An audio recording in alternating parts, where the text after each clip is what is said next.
I'm going to wedge right now for making a cup, wedge the clay, and I'm going to just pull it off with this wire tool. I'm going to measure it out, a pound of clay. That's about what I use for a mug, so that's a little bit too much right there. Take a little bit of that off. Okay.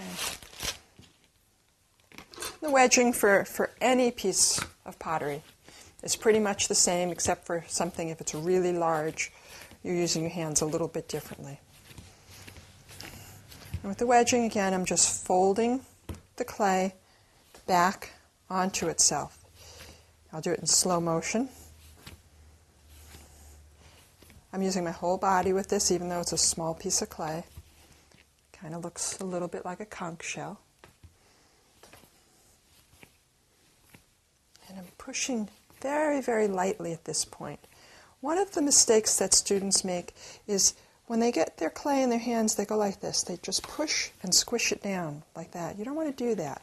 You want to have your hands tucked underneath, your fingers, I should say, tucked underneath.